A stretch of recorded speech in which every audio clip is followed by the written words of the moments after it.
Okay, and so this is going to be bonus content because I signed off over there and I totally forgot about this row over here.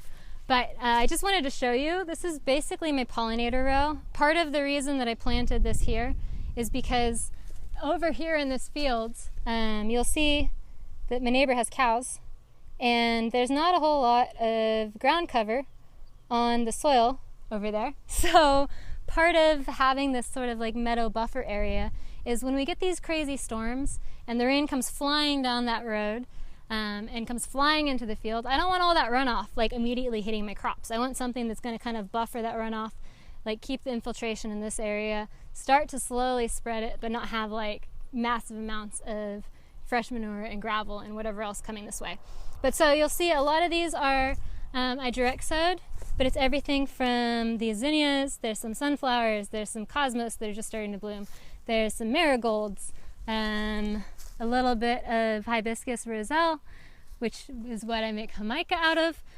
There's always comfrey growing because we're looking to build biomass. We're looking to do some chop and drop. That's a really great compost starter, really great for compost teas. So I always have it in a space to utilize, and it's actually really happy in this space versus the forest, which makes me happy.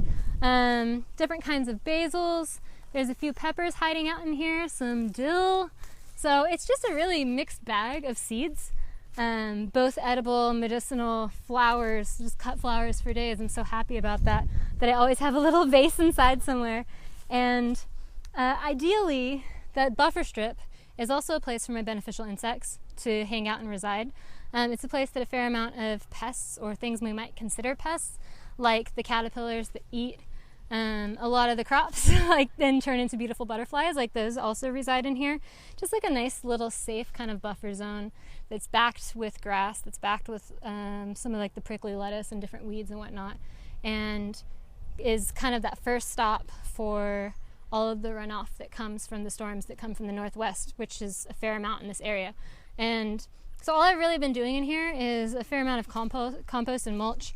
I not fed it as much as like the other crops, and I'm happy to see that so much of it is existing fine, fine enough without having a ton of food, and curious to see what it will do in the future. So I just wanted to share that because I think that this is a necessary row in almost any garden, like in any of my gardens, but that's something you should consider potentially in your gardens as well, because it really does do a great deal of good for all of the crops in your surrounding ecosystem. Okay, that's it for this space. I'm going to come up with a better way to talk about it later, but I just wanted to mention it before because I had mentioned it before. So, okay, bye.